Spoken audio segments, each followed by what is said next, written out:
gövde kısmı ile devam ediyoruz bu videomuzda. Sağ bacağımızdan devam edeceğiz arkadaşlar. Şimdi ben burada renk değiştireceğim. İsterseniz düz fıstık yeşiliyle devam edebilirsiniz. Farklı bir renge geçebilirsiniz. Ben burada kullanacağımız renk açıkçası çok önemli değil. Buradan devam edeceğim diğer rengimle. 1, 2,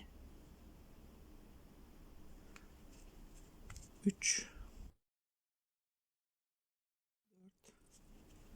5, 6, 7, 8, 9, 10,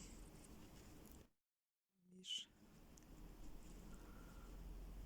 12, 13, 14, 15, 16, 17, 18 tane sık iğne yaptım arkadaşlar. Bir tane zincir çekip kaydırdığım sık iğnenin yanına giriyorum. Buradan birleştireceğim.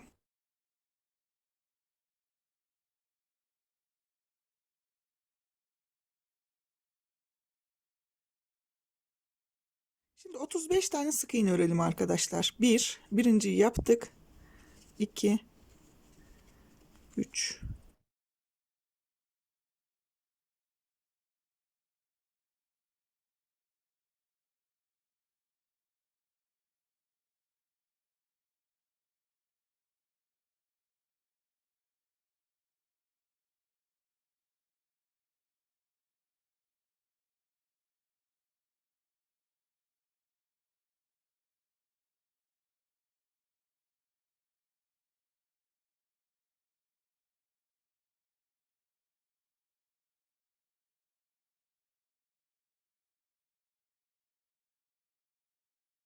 34 ve 35 şu kaydırdığımız sık iğne en son 35. sık iğne. Ortaya yapmış olduğum zincirin üzerine bir tane sık iğne yapıyorum.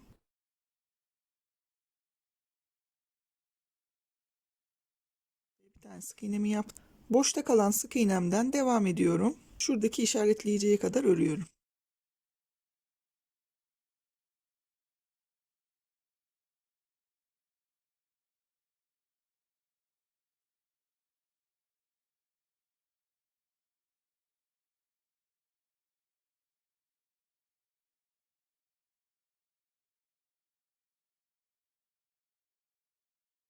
Sıramı tamamladım. Yani her iki bacakta sayı aynı 35-35. Ona dikkat edelim, atlama yapmayalım. Arkadaki zincirin üzerine de tekrar sık iğne yapacağız. Buraya kadar bir gideyim.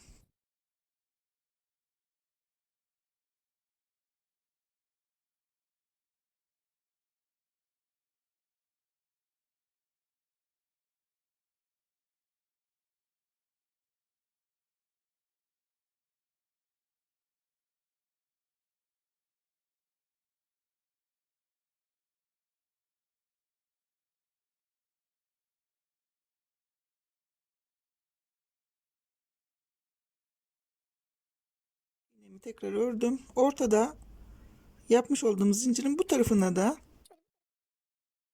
sık iğne yapıyorum. Ve sıradaki şuradaki sık iğnemle devam ediyorum.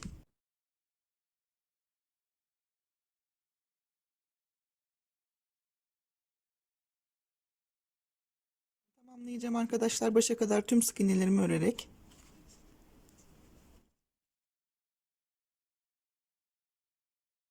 72 tane sık iğnemiz olması gerekiyor arkadaşlar. 35 bu bacakta, 35 de bu bacakta sık iğnemiz var. 2 tane de bir arka bir öne sık iğne yapmış olduk. O yüzden 72 tane şu anda sık iğnemiz var. Bir sayalım, kontrol edelim. Bir eksik bir fazla çok önemli değil. Eksiğiniz varsa bu arka taraflarda hangi bacaktan eksik sayarsanız bir tane artırabilirsiniz.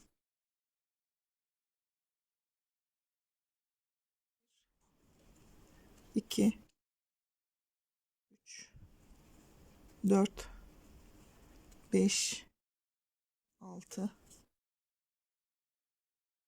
7, 8, 9,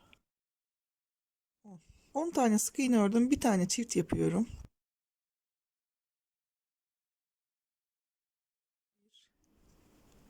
2 3 tane sık iğne yaptım. Bir tane daha çift yapıyorum. Devam ediyorum. 1 2 3 4 5 6 7 8 9 tane sık iğne yaptım. Üçüncü kez artırma yapıyorum. İğne yapıp son çiftimi yapacağım. 1 2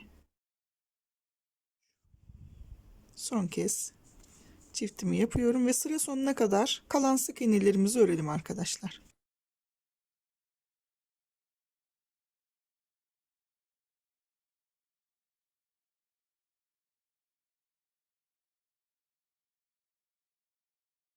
Sıramı tamamladım. 4 tane artırma yapmış olduk. 6 sıra örelim. Sıra başına gelelim.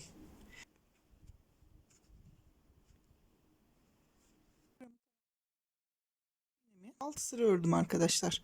Şurada artırma yapmıştık. 1 2 3 4 5 6 sıra. 10 tane sık iğne yapıp bir tane azaltıyorum.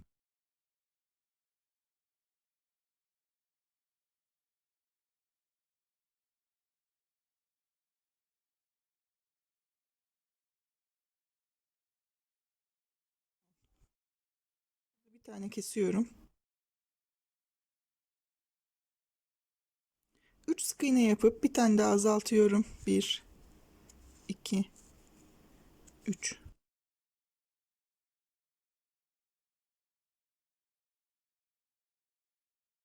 9 sık iğne yapıp bir tane daha azaltıyorum.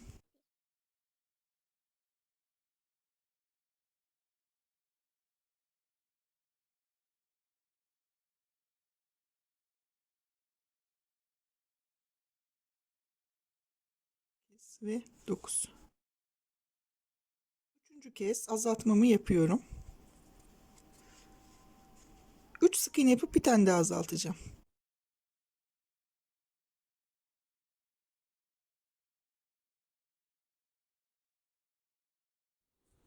Sıra başına kadar tüm sık iğnelerimizi örelim.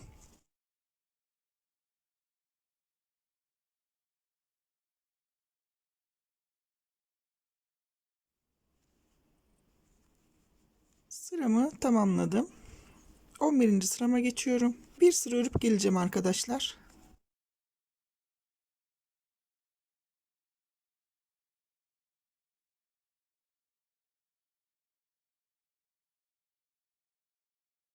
Sıra örüp sıra başına gelelim. 72 sık iğnemi bir sıra ördüm ve devam ediyorum. 2 tane sık iğne yapıp bir tane azaltıyorum.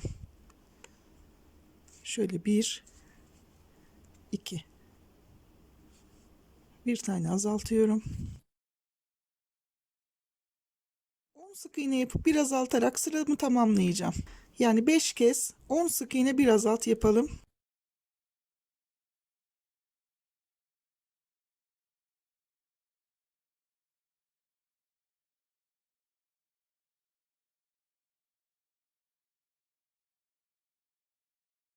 İkinci azaltmamı yapıyorum. Bu şekilde devam edeceğiz arkadaşlar. 10 sık iğne bir azalt yapalım. Ondan sonra birlikte devam edelim.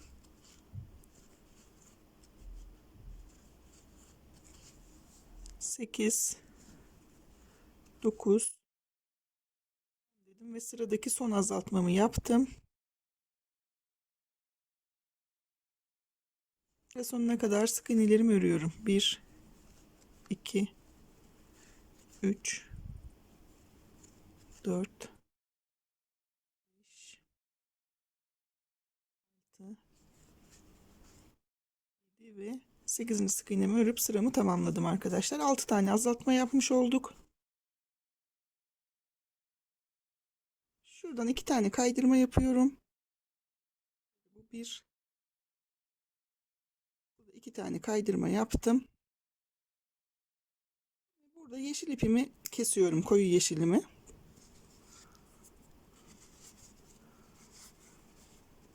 Şimdi bu sırada arkadaşlar 6 tane azaltma yaptık. 66 tane sık iğnemiz var. Şuradaki sıra başından itibaren sayıyorum. 1, 2, 3, 4, 5, 6, 7, 8, 9, 10, 11, 12, 13, 14, 15, 16, 17, 18. Şu 19. sık iğnenin içine 19. sık iğnemin olduğu yere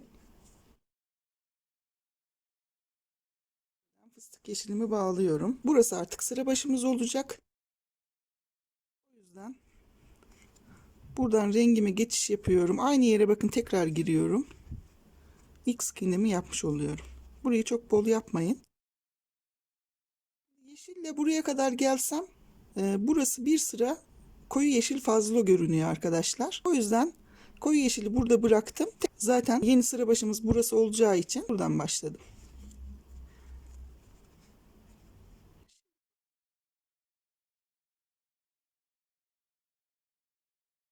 Buradan itibaren arkadaşlar 3 sıra öreceğiz. Yani bu sıra dahil 3 sıra öreceğiz. Ondan sonra artık sıra başımız burası olacak. İşaretleyicimizi buraya koyacağız. Buradan devam edeceğiz. 3 sıra örüp sıra başına gelelim. Sonra birlikte devam edelim. Evet arkadaşlar 3 sıra ördüm geldim. 1, 2, 3 sıra. Şimdi 5 tane sık iğne yapıp bir tane azaltıyorum. 1, 2, 3, 4, 5. Bir azalt. 15 tane sık iğne yapıp bir tane daha azaltıyorum.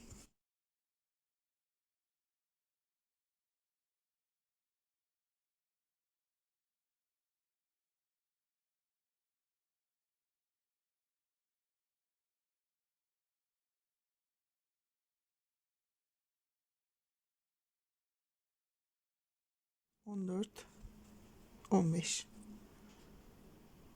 İkinci azaltmam.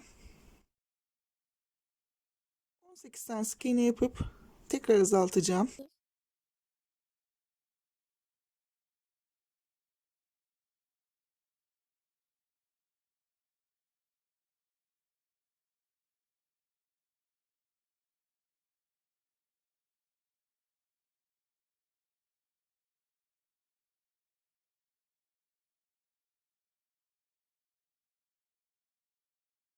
17 ve 18 dedim. Üçüncü kez azaltmamı yapıyorum. 15 sık iğne yapıp bir tane daha azaltacağım.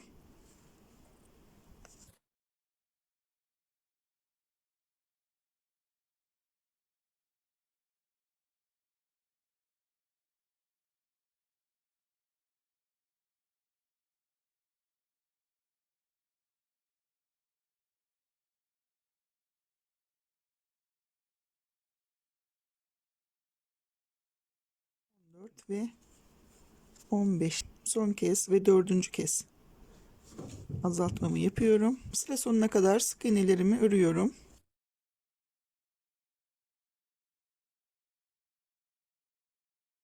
5 tane sık iğnem vardı. Sıra sonunu tamamladım arkadaşlar. Şu anda 4 tane azaltma yaptık. 62'ye düşürdük sık iğne sayımızı. Şimdi bu 62 tane sık iğnemizi 8 sıra örüp sıra başına gelelim. Şimdi arkadaşlar 62 tane sık iğnemi şurada azaltmıştım. 1, 2, 3, 4, 5, 6, 7 sıra ördüm. Ama gözüme çok yeterli görünmedi. O yüzden 2 sıra daha öreceğim. Bu 62 sık iğnemizi 2 sıra daha örüp sıra başına gelelim. Evet 2 sıra daha ördüm geldim. Yani toplamda şurada kestikten sonra arkadaşlar şu sırada kestikten sonra 1, 2, 3, 4, 5, 6, 7, 8, 9, 10 sıra örmüş olduk. Şimdi 21 tane sık iğne yapıyorum.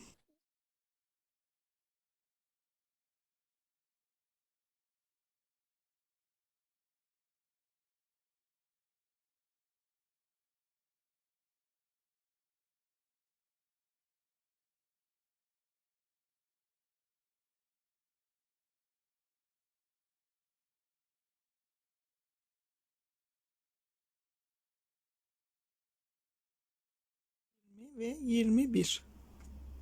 8 tane çift yapıyorum. Göğüsü koyacağız.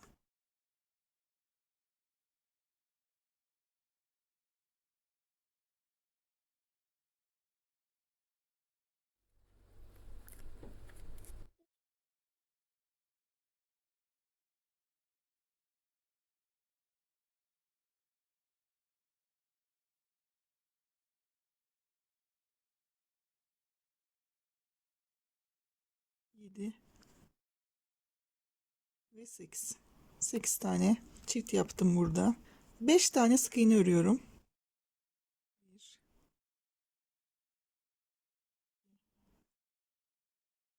3, 5. Tekrar 8 tane artırma yapıyorum. Yani 8 tane çift yapıyorum.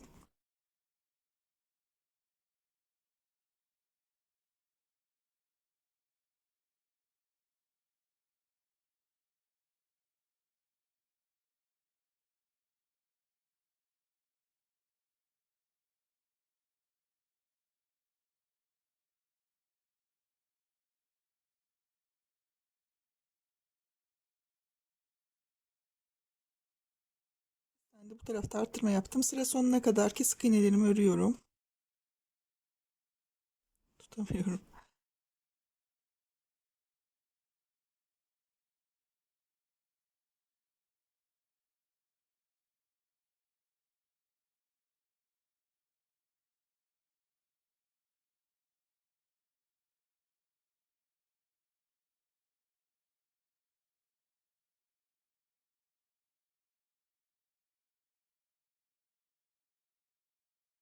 9 ve 20 tane sık iğne yapıp sıramı tamamladım arkadaşlar. Göğüs için iki tarafta 8'er tane artırma yapmış olduk. Yani toplamda 16 tane artırma yaptık.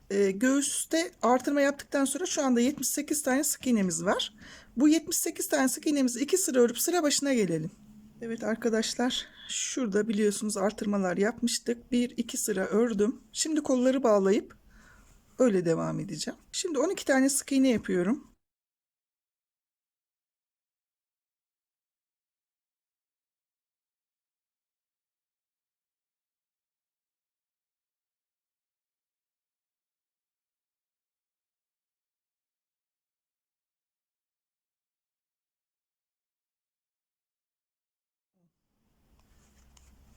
11, 12. sık iğnemi yaptım. Şimdi sol elimi alıyorum. Kaydırma yaptığımız sık iğnenin hemen yanındaki boş sık iğneye giriyorum. Gövde ile birlikte koldan 6 tane sık iğne öreceğim. Yani 6 sık iğne ile birleştireceğiz. 1, kontrollü gidelim, sık iğne kaçırmayın gövdeden. 2,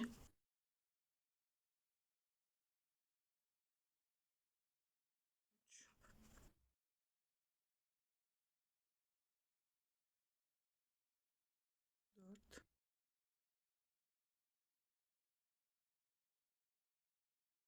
5,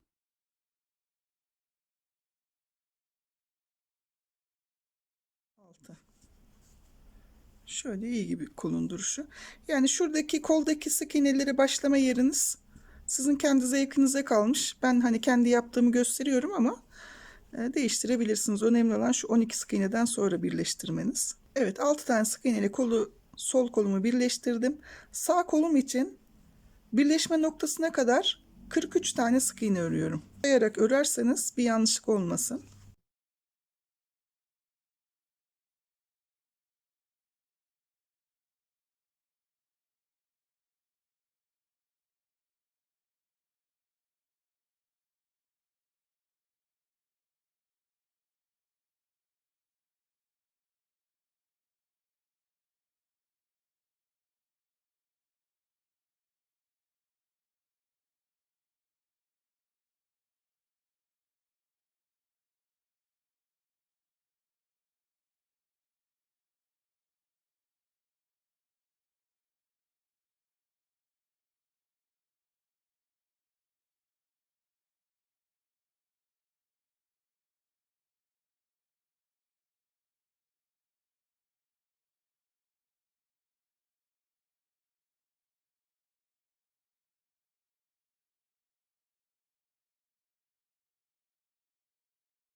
42, 43. Şimdi diğer kolumu alıyorum.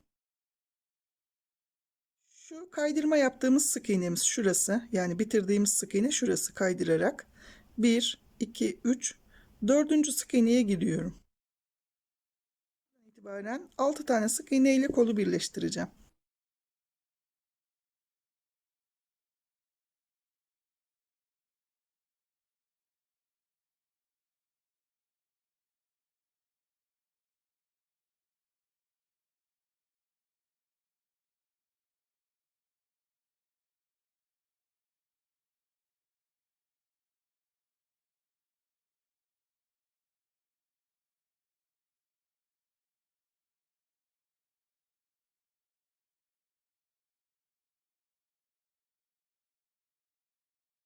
Büyük tutamıyorum arkadaşlar, o yüzden kayıyor.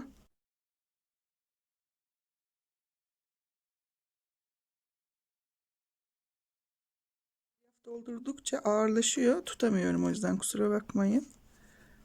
Şöyle 5 ve şuradan 6. sık iğnemi de yapıyorum. 6. Şöyle bir duruşuna bakalım da. Yani bilmiyorum, benim hoşuma gitti şu şekilde. Devam edeceğim. Şimdi sırttan devam ediyorum. Sıra sonuna kadar sık iğnelerimi öreceğim.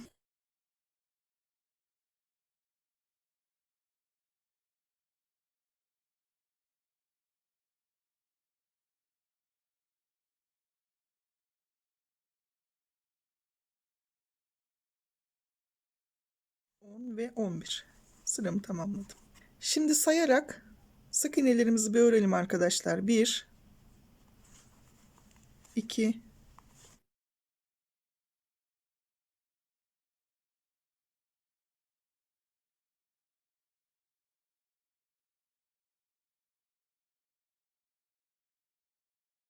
11 ve 12. 12 tane sık iğne ördüm. Şimdi kola geçiyorum. 18 tane kolun sık iğnesini öreceğim.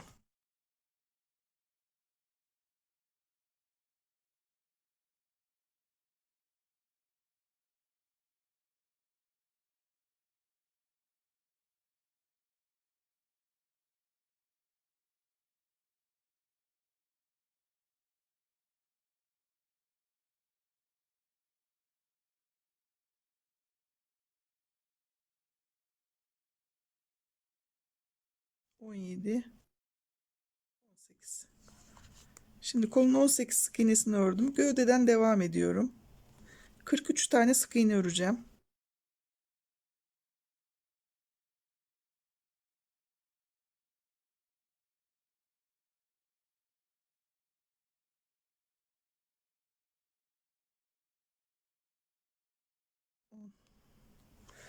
Ay, kollarım çok yoruldu ya.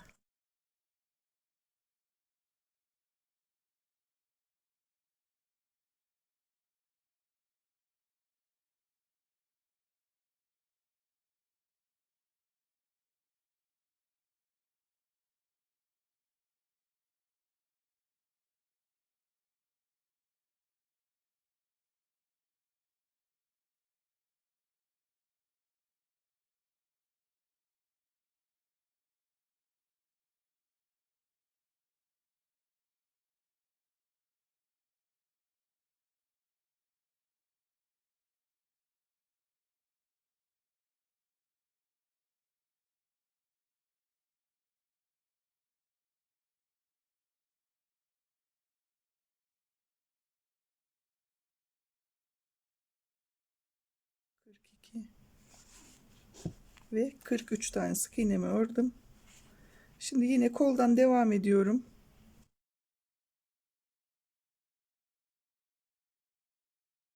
Boşta kalan sık iğnemden 18 tane sık iğne öreceğim.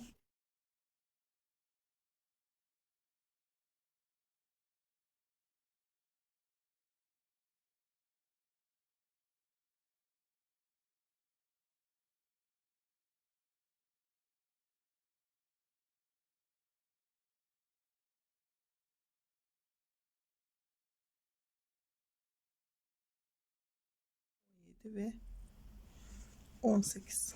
Kolun 18 sık iğnesini ördüm. 11 tane kalan sık iğnemi örerek sıramı tamamlıyorum.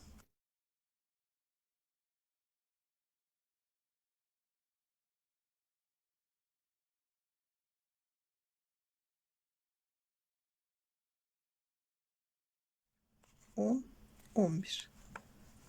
Şimdi bu sırayı sayarak yapmamız çok önemli arkadaşlar. Yalnız sık iğne alırsanız sık iğne sayılarınız fazla çıkabilir. O yüzden bir sayarak yaptık.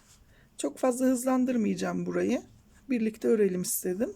Şu anda toplamda 102 tane sık iğnemiz var arkadaşlar. Şimdi bu 102 tane sık iğnemizi bir sıra daha örüp gelelim. Bir sıra örüp sıra başında tekrar birlikte devam edelim.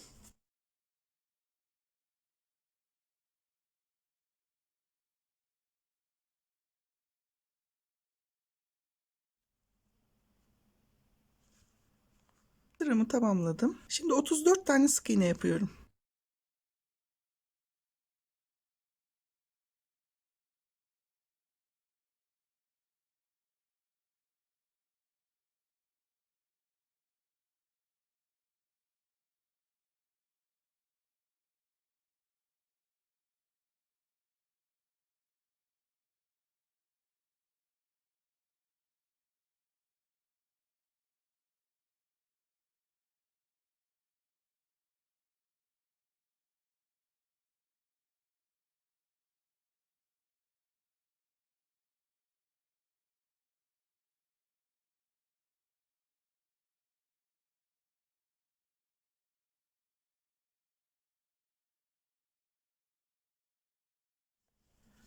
Otuz iki, 33, 34. Bir tane azaltma yapıyorum. Şimdi 2 tane sık iğne yapıp bir azaltacağım ve 3 kez tekrar edeceğim bunu.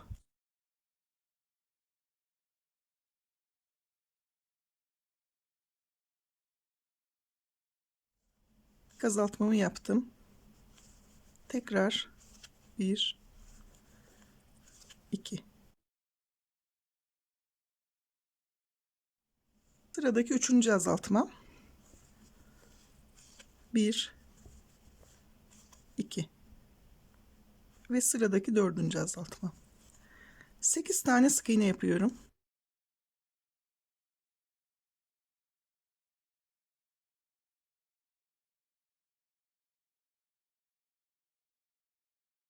7, 8. Tekrar azaltıyorum.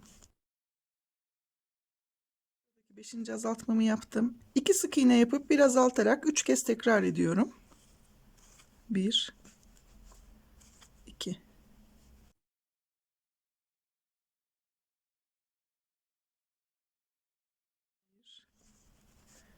2. Son kez 2 sık iğne yapıp bir azaltacağım. 1, 2 sık iğne, bir azalt. 4 tane bu tarafta, 4 tane bu tarafta azaltma yapmış olduk. Sıra sonuna kadar kalan sık iğnelerimi örüyorum. 32 tane sık iğnemiz var.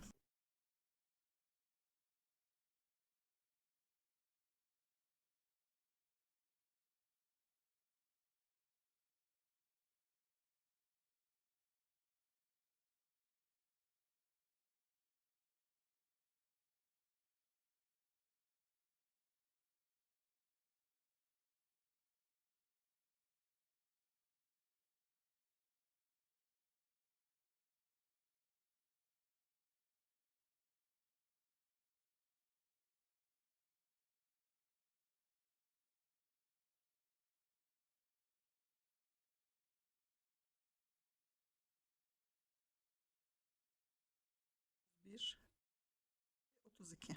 Sıramı tamamladım. 8 tane azaltma yaptım. 94'e düşürdüm sık iğne sayımı. 94 tane sık iğnemizi bir sıra örüp sıra başına gelelim. 91, 92,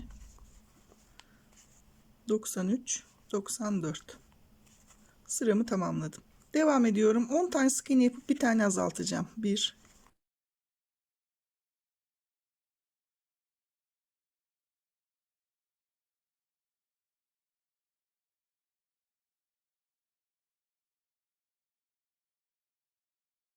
9, 10. Bir tane azalt. 18 tane sık iğne yapıp bir tane daha azaltacağım. 1,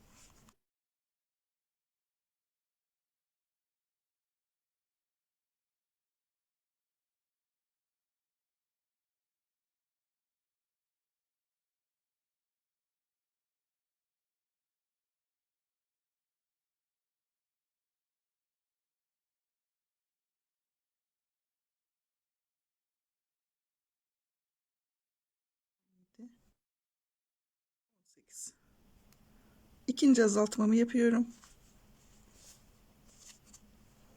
Şimdi 2 tane sık iğne yapıp üçüncü kez azaltıyorum. Tekrar 2 sık iğne. 1 2. Dördüncü kez azalttım. Bir kez daha. 1 2 sık iğne. Sıradaki 5. azaltmam oldu. Bir tane arkada, 4 tane de önde. Devam ediyorum. Şimdi 7 tane sık iğne yapacağım.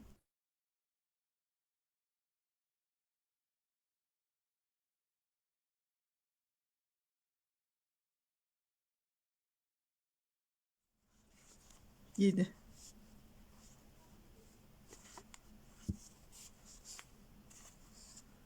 İki tane sık iğne yapıyorum. Bir tane daha azaltıyorum. Tekrar 1 2 tane sık iğne, azalt,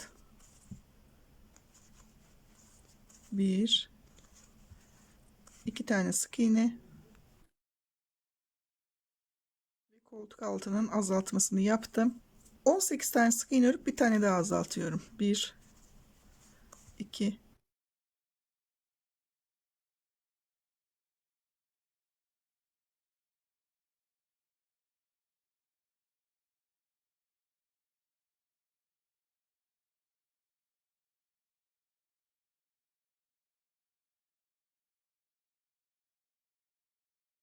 16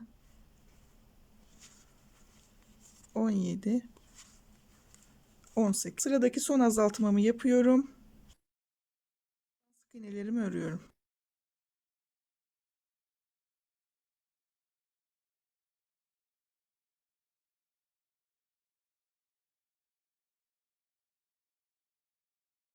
Ve 9. 9 tane sık iğne ördüm. Sıramı tamamladım. 10 tane azaltma yaptık. 84 tane sık iğnemiz var. 9 tane sık iğne yapıp bir tane azaltarak başlıyorum.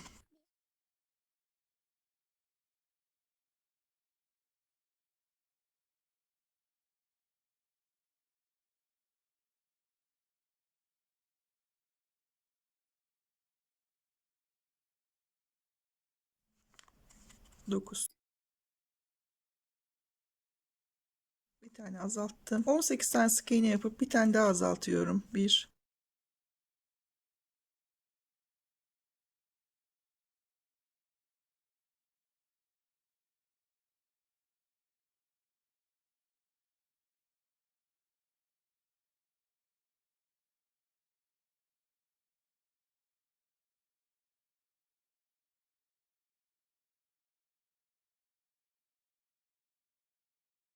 16 17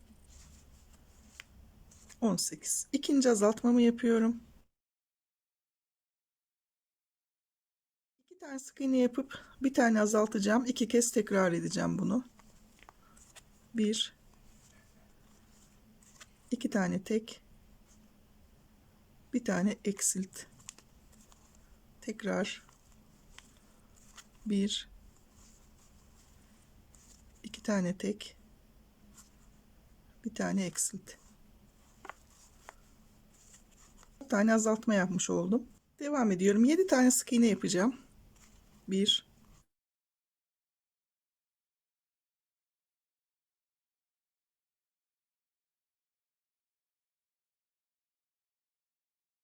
6 7. 5. azaltmamı yapıyorum.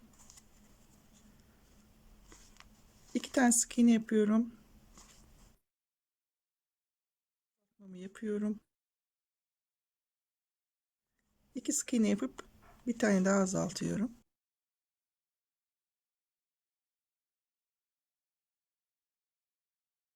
Şimdi 18 tane sık iğne yapıp son kez azaltacağım.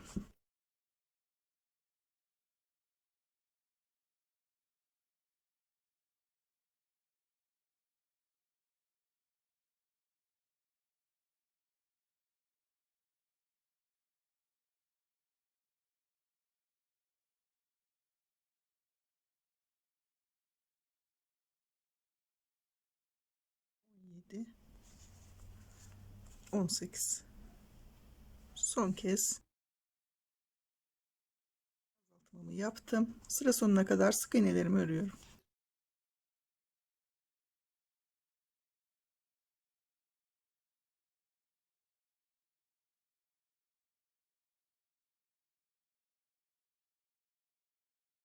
Sıramı tamamladım arkadaşlar. 8 tane daha azaltma yapmış oldum. 76 tane sık iğnem var. Devam ediyorum. Şimdi 8 tane sık iğne yapıp bir tane azaltacağım.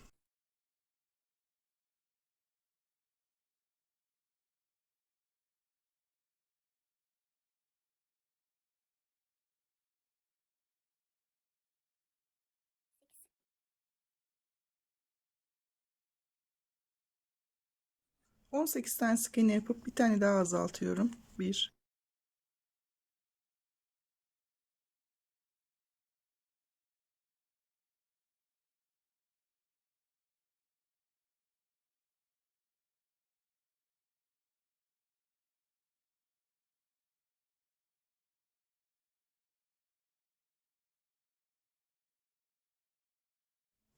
17,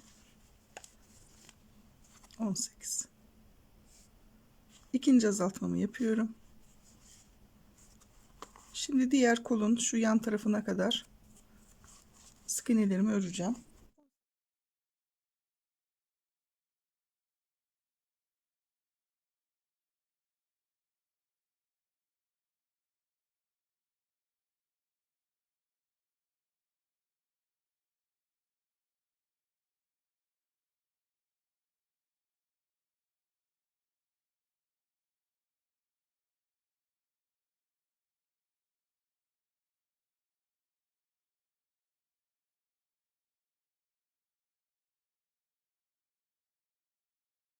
Bir tane sık iğne ördüm.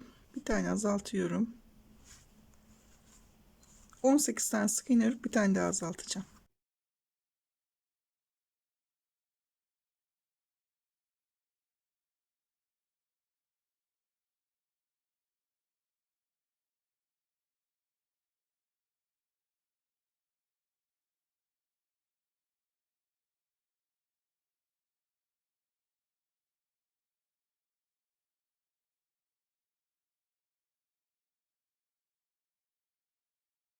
Yedi, 18.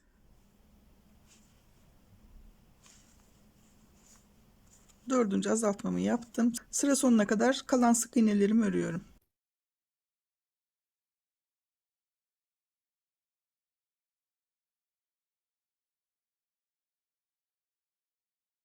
Evet, 4 tane azaltma yapmış olduk bu sırada. Yavaş yavaş elyaflarınızı güzelce yerleştirin arkadaşlar. Kısmını tutun, açılmasın. Gerçi Fiona zaten çok kalın. Hatta bundan daha kalın bir bebek ama ben biraz düzenledim. Ben çok doldurmuyorum çünkü öremiyorum, yani çok ağırlaştığı için, ama siz elyaflarınızı koyarak devam edin. Daralttıkça elyaf koymanız zorlaşacaktır. Şu anda 72 tane sık iğnemiz var. 7 tane sık iğne yapıp bir tane azaltıyorum.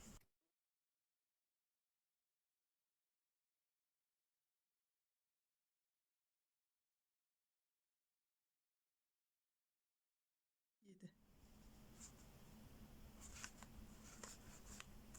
7 tane sık iğne yapıp 2 tane azaltma yapıyorum. 1, 2, 3, 4, 5, 6, 7. Bir tane azalttım. Hemen yanına bir tane daha azaltma yapıyorum. 3 tane azaltma yaptım bu sırada. Devam ediyorum. 1, 2, 3, 4, 5, 6, 7. Tekrar azaltıyorum. 4 tane azaltma yaptık. Buradaki kola kadar sık iğnelerimi örüyorum.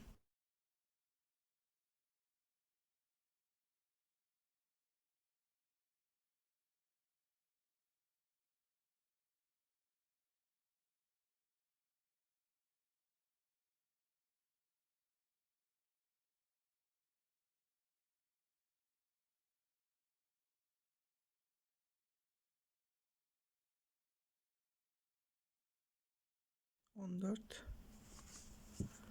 15 tane sık iğne ördüm.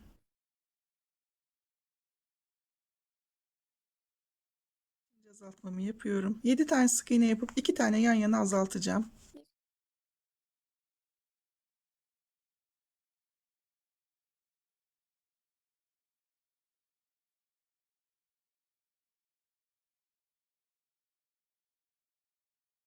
Azaltmamı yaptım.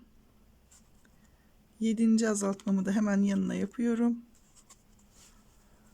7 sık iğne yapıp son kez azaltacağım.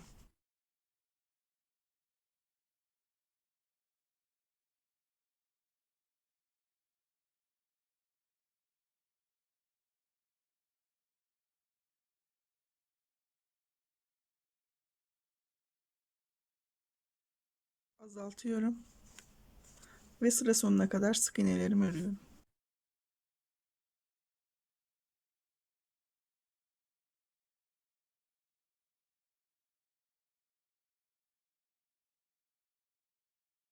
Sık iğne örüp sıramı tamamladım. 8 tane azaltma yapmış olduk arkadaşlar. Artık kapatıyoruz yavaş yavaş. İğne sayımızı 64'e düşürmüş olduk. 14 tane sık iğne yapıyorum.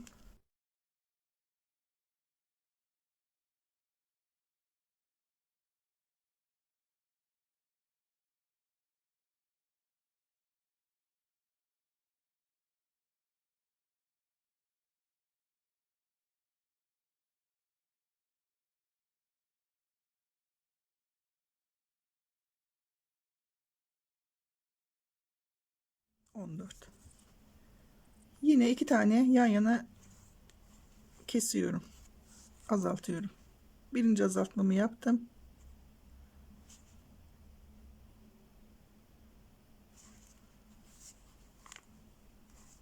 İkinci azaltmamı da yaptım. Şuradaki omuz başına kadar sık iğnelerimi örüyorum. 29 tane sık iğnem olması gerek.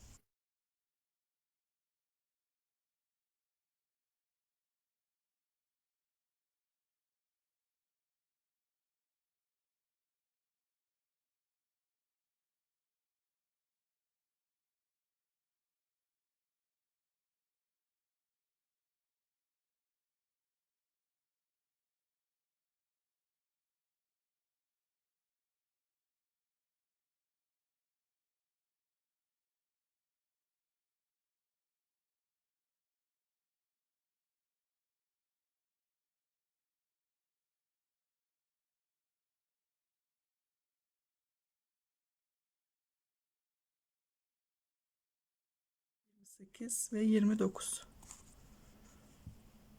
2 tane yan yana azaltıyorum. Şu birinci azaltmam.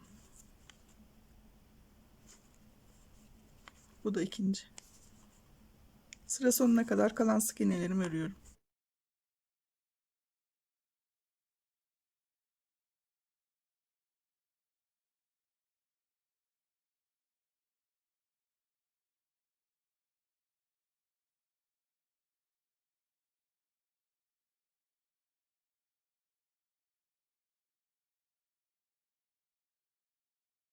Ve 13. 13 tane sık iğne örüp sıramı tamamladım. 4 tane azaltma yaptım. Ama sadece şu omuz başlarında şu şekilde. Şimdi biraz elyaf koyup ondan sonra devam edeceğim. Şimdi elyaflarımı doldurdum. Şu göğüs kısımlarına daha sonra ilave edeceğim. Ve omuz kısımlarına. Toplamda 60 tane sık iğnemiz var. 4 tane sık iğne yapıp bir tane azaltarak başlıyorum.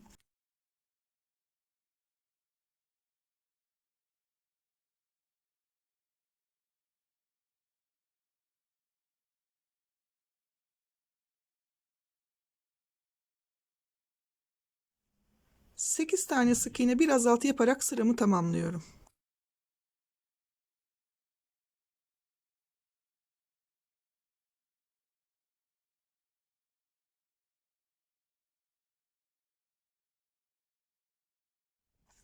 8. 8 tane sık iğne yaptım. İkinci azaltmamı yapıyorum.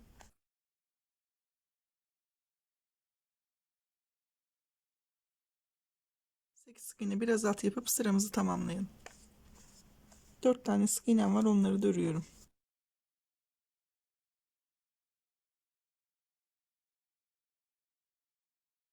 54'e düşürdüm sık iğne sayımı.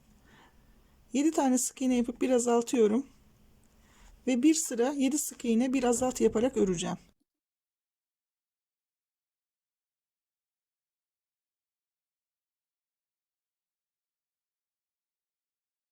7. Bu şekilde 7 sık iğne bir azalt yaparak sıramızı tamamlayalım. 6. Son kez kesiyorum. 8'e düşürdüm sık iğne sayımı. Bu sık iğne bir eksilt olarak başlayacağım.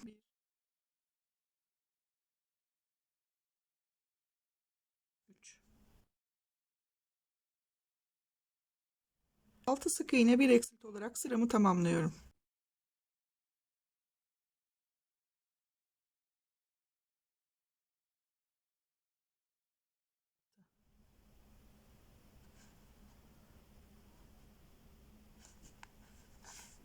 Altı sık iğne bir azaltı yaparak sıramızı tamamlayalım arkadaşlar. 6 tane sık iğne yaptım. Son kez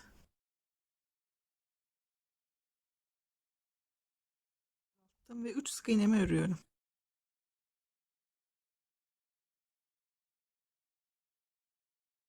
Sırada 5 sık iğne bir azaltı yapıyoruz. 5 sık iğne bir azaltı yaparak sıramızı tamamlayalım.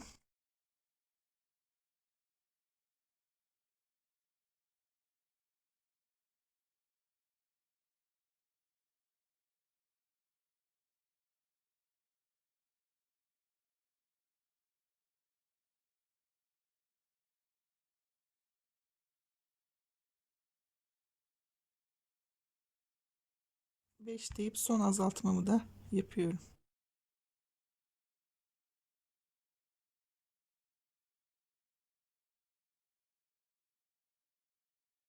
Tamamladım. Artık kapatıyoruz. Arkadaşlar güzelce elyaflarınızı yerleştirin artık. Şu göğüs kısmına falan. Elyafınızı koyarken şu bel kısmını şöyle tutun. Bu belde çok yükleme yapıp açmayın sık iğneleri. Şöyle göğüse doğru bakın. Elimin yardımıyla diğer göğüse de aynı şekilde.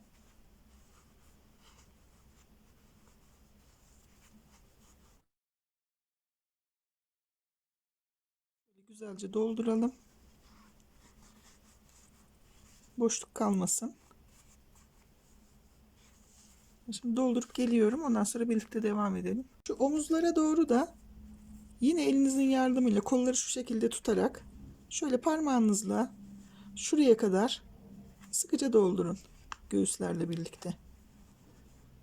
Bakın yeterince doldurmuşum. Gitmiyor artık. Duracağım için şu anda çok aşırı şey yapmak istemedim. Omuz kısımlarını ve göğüs kısımlarını güzelce doldurun. Göğsün formu için şöyle bir şekil yapacağım. Şimdi ben arkadaşlar aslında göğüs yapmaktan yana değilim. Yani bebeklerde ben göğüs falan yapmıyorum. Fakat Fiona'nın uyarlaması olduğu için bu bariz bazı yerlerini yapmamız gerekiyordu. Hani kıyafetini falan gösterebilmek için. O yüzden bunda göğüs yaptım. Normalde ben bebeklerde, oyuncak bebeklerde çok fazla kadınsı organların kullanılmasını beğenmiyorum. Yani kendim yapmıyorum. Çok güzel yapan arkadaşlar var ama ben kendim o şekilde yapmıyorum. Sonuçta bunlar oyuncak bebek. Yapana da karşı değilim. Yani kendi tercihleri. Son kez azaltacağız bu sırada. 2 tane sık iğne yapıp bir azaltarak başlıyorum.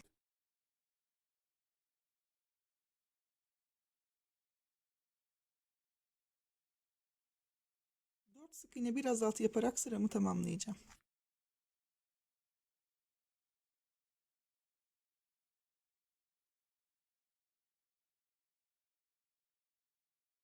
Bu şekilde 4 sık iğne bir azaltı yaparak sıramızı tamamlayalım. Sıradaki son azaltmamı yapıyorum.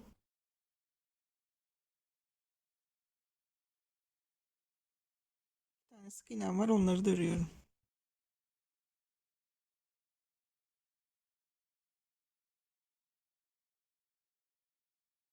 Arkadaşlar 30 tane sık iğnemiz var şu anda. Ve Mişa geldi. Mişa'nın sevgi saati. 30 tane sık iğnemizi 5 sıra örüp sıra başına gelelim. Arkadaşlar 6 sıra yaptım. Yani 5 sıra yeterli görmedim. Bir sıra daha yaptım. Şöyle 1, 2, 3, 4, 5, 6. En son azaltma yaptıktan sonra. Şimdi gövde ile kafamızı birleştireceğiz. Ben şöyle bir boru kullanacağım. Doğal gazcıların kullandığı bir boru bu, sağlam. Sağlam tutacak bir aparat kullanabilirsiniz. Tel kullanabilirsiniz. Tercih sizin. Güzelce tam ortalayarak yerleştirdikten sonra şu kısımlara biraz elyaf koyacağım.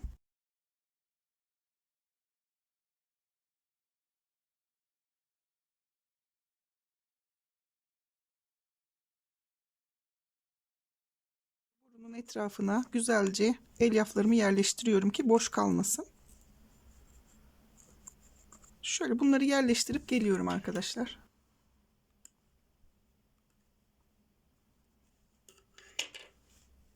Evet, elyafla burunun etrafını şöyle bakın güzelce doldurdum. Kafamda da tam ortadan gireceği kadar şöyle boşluğumu oluşturdum.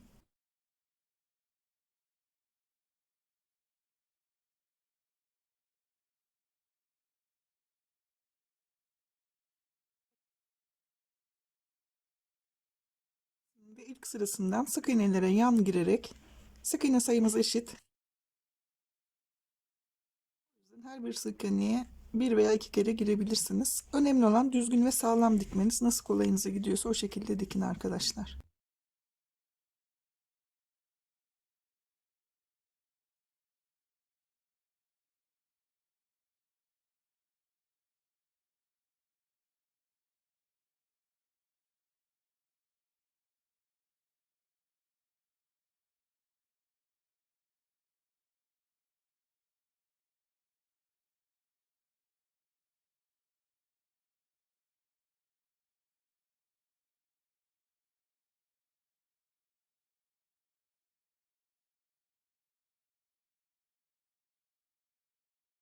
Birinin ilk sırasından sık iğnelere yan girerek tamamlayacağım ve başladığım noktaya geleceğim.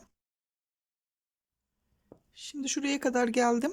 Şurada çok az bir alanım kaldı ama bu arada dikiş atarken oluşan boşlukları doldurmak için şöyle makasımın yardımıyla elyaf dolduruyorum. Ve kafada boşluklar oluşabilir dolayı. Oradaki boşlukları doldurmak için bir aralık bırakıp elyaf doldurun.